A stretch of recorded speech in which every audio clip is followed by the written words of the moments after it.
Het spijt me Sony, maar ik ben een klein beetje vreemd gegaan. Op mijn laatste reizen nam ik altijd mijn Sony A7 IV mee voor video, maar ook om mooie foto's te maken. Alleen zag ik steeds vaker van die nostalgische plaatjes op Instagram voorbij komen. Die warme, filmische kleuren. En daar ben ik voor gevallen. Mooie plaatjes direct vanuit de camera. Dus ik heb een Fujifilm X106 aangeschaft.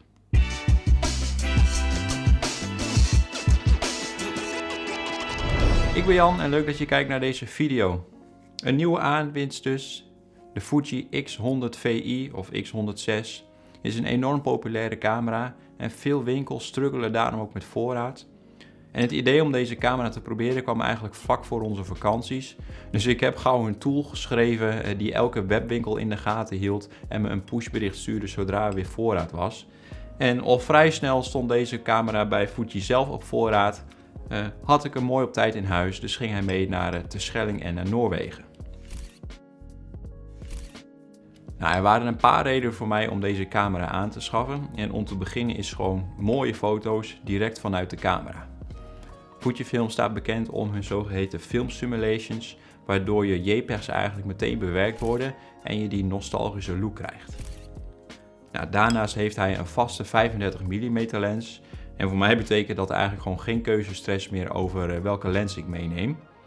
En gewoon compactheid. Gewoon ideaal en lekker makkelijk voor op vakantie mee te nemen.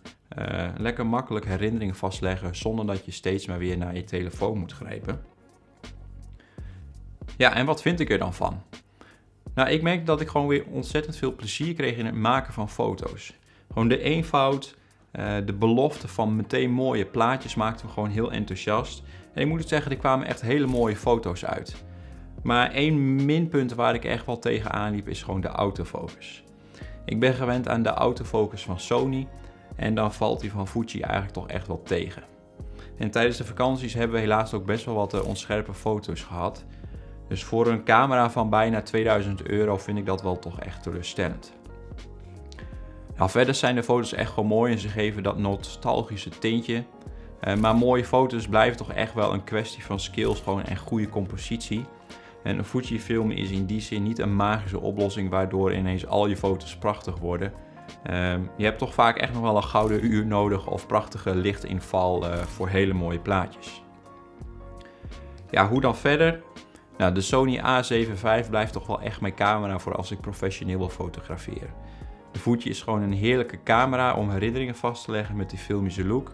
En je hoeft niet meer je telefoon te pakken, maar hij kan in die zin niet echt op tegen een professionele camera. Dus voor vakantie en herinneringen blijft hij echt wel een blijvertje in mijn camera-arsenaal. Maar voor professionele foto's zal ik toch echt weer mijn Sony A7 IV pakken. Bedankt voor het kijken naar deze video. Laat even een duimpje achter als je dit interessant vond. Abonneer je ook op mijn kanaal als je meer van dit soort content wil zien. En laat ook even iets leuks achter in het commentaar. En dan check ik je later.